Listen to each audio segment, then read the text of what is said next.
Hey, Jules Blessed Vegan, and as always, welcome to my channel.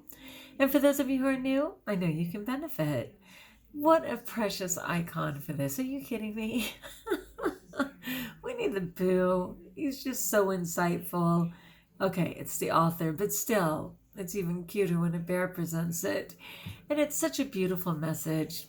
It reads, "Promise me you'll always remember you're braver than you believe, stronger than you seem, and smarter than you think." Are you kidding me? Come on, does that speak to your heart? That is just like everybody needs to hear that. You're braver than you believe, stronger than you seem, and smarter than you think. Yes, please. Right? Oh. So with that, I was thinking, when people die, and sadly far too many people have died, and way too many without any chance to even think about it, especially with the pandemic, you're kind of like, what do you want to be remembered for, right? And if you were famous, okay, straight up, I can't hide my hotness.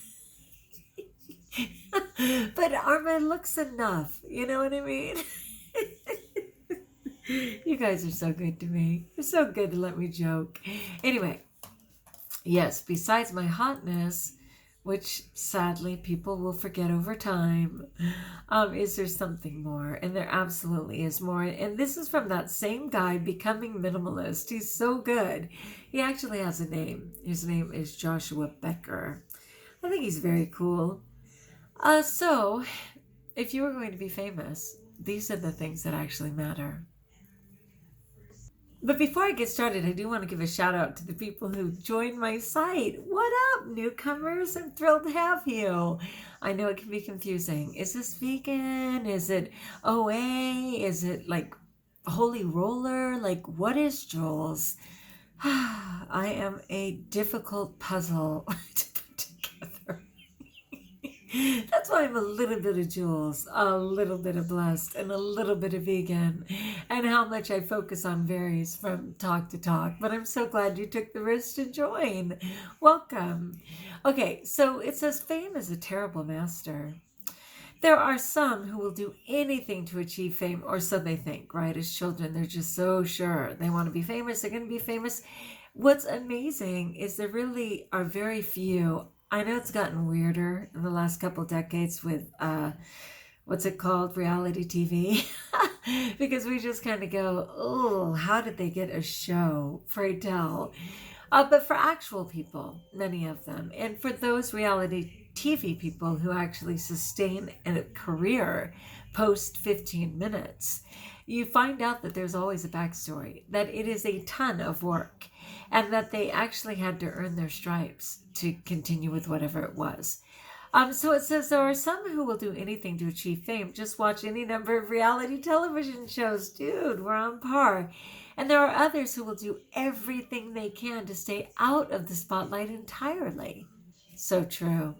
Those that we would actually learn from and benefit from hearing are personal and private and don't want people to know. In its simple definition, famous means to be widely known. That's all. Are you widely known? Do people recognize your face? Do they recognize your name? To be widely known. Because there's infamous, right? Which means you are widely known and people recognize you, but maybe not for a good reason. Of course, fame, just like wealth, is entirely relative. Widely can mean a lot of different things, okay? So are you just well known within your circle? Are you well known within your town, your state, and certainly the United States, let alone the world? So yeah, it is definitely relative. After all, there's a world famous, internet famous, and barely famous. Like those are the levels of Hollywood A-listers, that would be worldwide, B-listers, maybe the United States, C-listers, probably local to you, but maybe a few have stumbled upon them, and there's even a D-list. Am I on the D-list? For my little Jules Blessed Vegan, my 1,000 followers on Facebook. What does D stand for? Delicious. I agree. Oh, it's so delicious. Okay, there are people who are famous in your industry, Famous in your town or famous in your church? One time, I was even introduced to a man behind his grill as the man who is famous for his barbecued grilled chicken. True. As best I could tell, he's only cooked for his immediate family. That is darling. But amongst his family members, he's known. Fame clearly means something different to different people. To be famous is to be known for something among a group of people. Given that understanding, might I suggest we all aim for fame? Not fame for wrong reasons, but fame for all the right reasons. The reality is we are all going to be remembered for something that cannot be avoided. So we might as well aim to be known among those who know us best for all the right reasons. I love this. You know, we talk about saints, and there aren't that many, and a saint I ain't is a line I've used more than once in my life. But we are all called to sainthood. We actually are. We are all called to be the best, to represent Christ in this realm. And we're all called to be saints. So same thing. We're all inevitably famous amongst those who know us. Might it be for good things? And these are fantastic 12 things we should all strive to become famous for. Are you ready? Let's take it in. Are some of these already true for you? They might be. Sprinkle of pixie dust coming upon us. The better reasons for fame. Here we go. Number 1, kindness. Of course.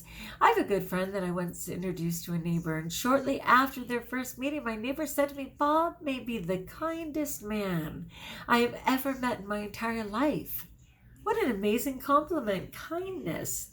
That is something I want to be known for. I love that. Number 2, generosity. Many are drawn to riches, but few are drawn to generosity. But generosity makes our world a better place. It improves the life of the receiver and the giver. And yet, it is still too rare in our world today. I think it's based on fear, you know. If you're not afraid to really just give it all up and trust that you'll be provided for. It's a big one. I live in that realm, and God is good. Okay, so number 3, perseverance. So important. At some point, everybody gets knocked down by life. Staying upright through it all is not the final measure of a person. Getting back up and remaining persistent in the face of trial, that is perseverance. Now, that is a trait worth being known for. It'll be really interesting to see what people remember about me. But man, just in a quick backflash of my life, a lot of people would not have gotten back up. Faithfulness. To be known at the end of my life for being faithful to my wife, to my kids, and my obligations is among my loftiest pursuits.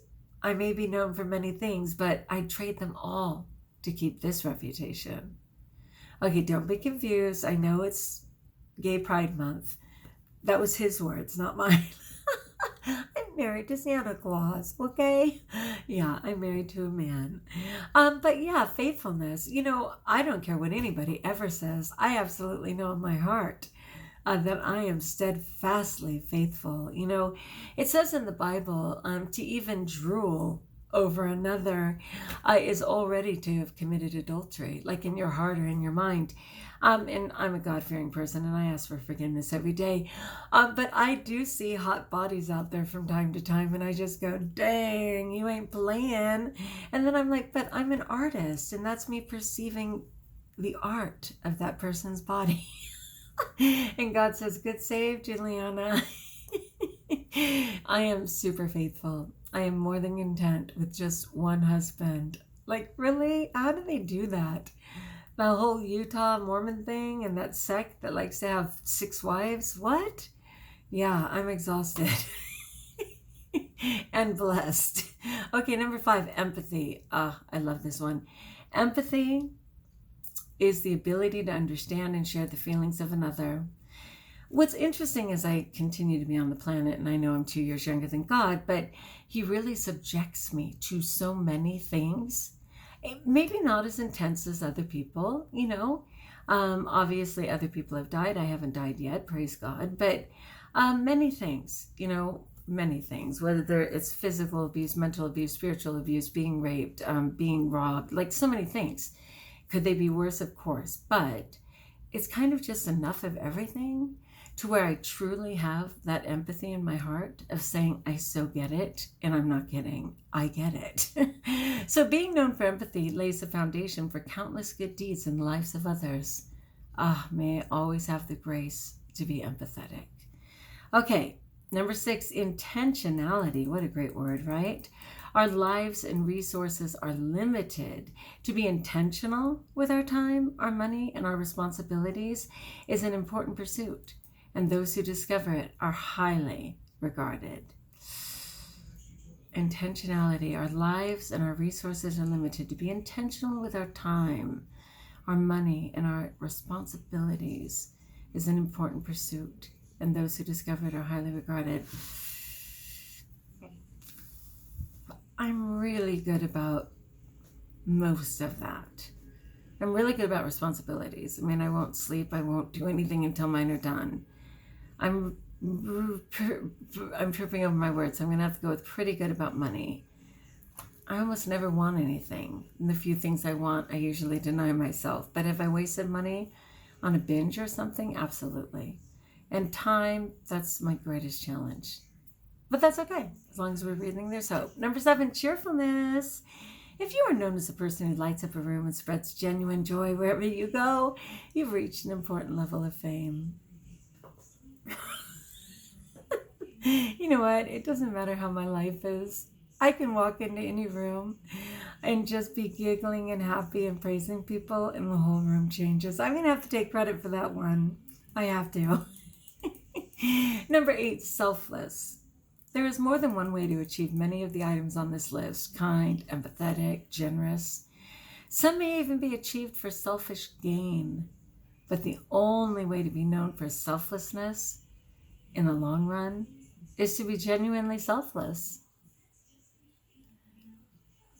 I don't mind putting myself last as long as it's authentic, and that's grace, and that's asking God to always give me the courage to know that I'm provided for and that I can give the shirt off my back, that I can give my last dime, that I can give my last ounce of energy in a very genuine, selfless way.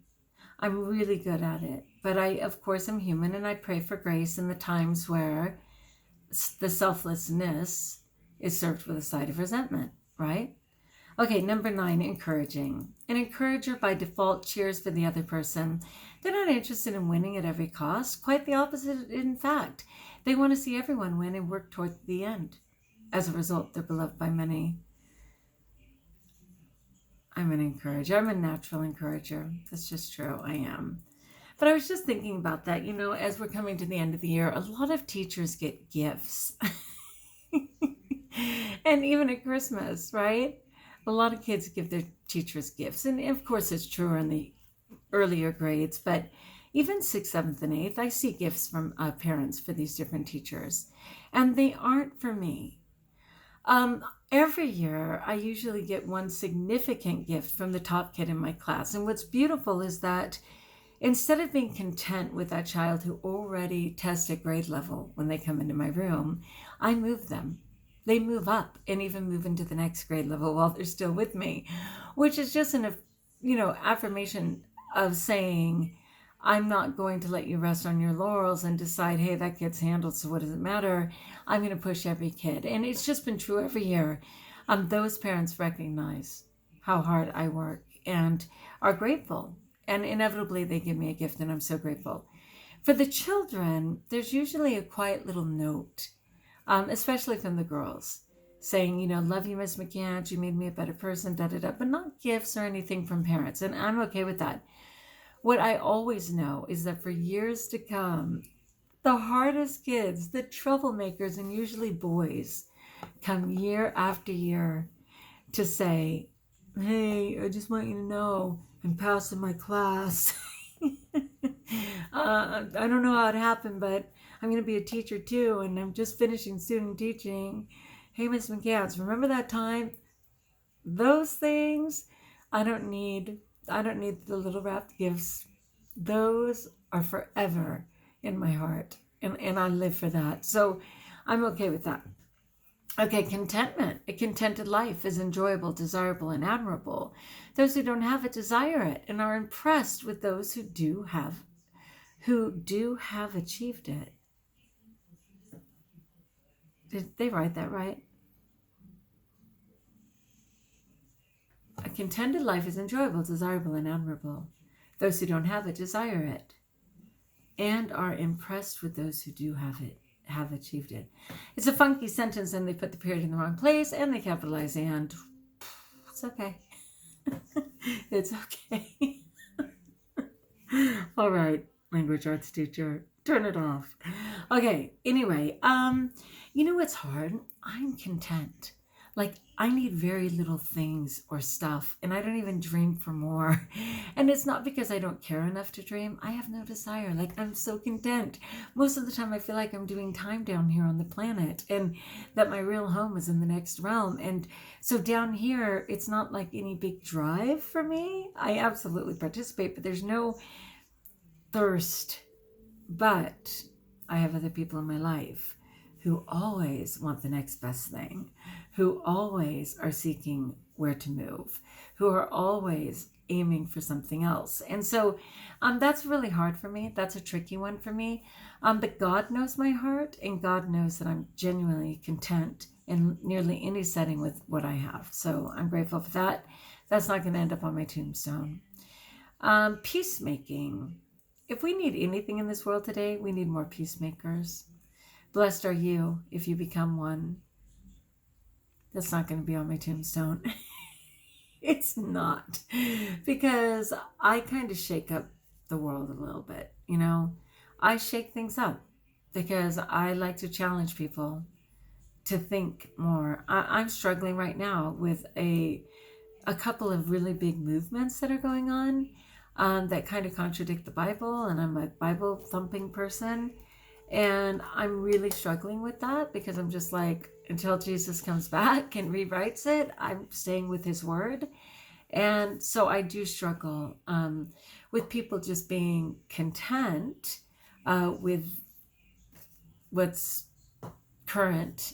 And I'm kind of like, if this is going to upset you, I'm going to say it anyway. You know what I mean? So no, peacemaking will not be mine. Loving, as the old saying goes, but the greatest of these is love. Become famous for loving others, and you'll never regret it. I love to no end when I love. And I continue to love. Like, even if the relationship is over, I don't negate the relationship by saying, I can't stand that person anymore, or I hate that person, or like, love is love is love. I loved them. I absolutely loved them. So while we're not currently enacting that mutual relationship, the love that existed is not retrieved. I don't retrieve that love. I don't really understand that. When someone says, well, I used to love them, but like, what? I just think if you ever loved truly, then while you wish them well and you're no longer actively engaged in their life, why do you take the love part back? Can love be taken back? I think it's once in the universe, it's out there.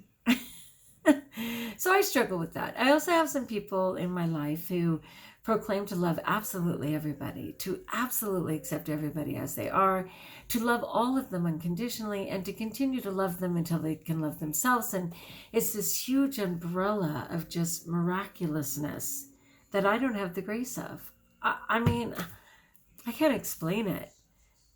I don't know how they do it. And I don't know if their understanding is the same as mine. But I know for me, I'm kind of limited that way. Once I love, it is forever. But just that whole blanket thing and just acceptance of everybody as is, it's grace that I'll continue to pray for. But you know, God said to love the sinner, but not the sin. And of course, sinning is to just fall short of God's grace, right? Yeah, I'm all for that. I'm all for that. I can absolutely support and love that individual through their struggle, but I'm not stupid about it. You know what I mean? Like I can't just leave it out there without a mutual respect or understanding or support or anything. It's a big one for me. It's a really big one for me. So to love others as we love ourselves, I absolutely give everyone a fresh chance at love. I really do. But I have to respect myself, right? I have to have boundaries and make sure that I'm not abused in that situation. And that's why there is a God and that I'm not him.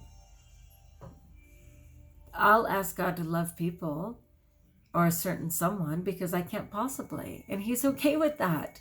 He's like, Julianne, I already sent my son to die on a cross out of his love for everyone. I don't expect you to die on a cross. And even if you did, it wouldn't save the world the way my son did. So don't be hanging yourself on a cross to make your point. But yeah, that's amazing. I'm really, really good at love. But that umbrella of everybody and just putting it out there, no. Okay, so fame as defined by society is fleeting. It is a terrible master. But there is still the reality that when our lives are over, we will be remembered for something. So make that something worth being famous for. That's a powerful talk.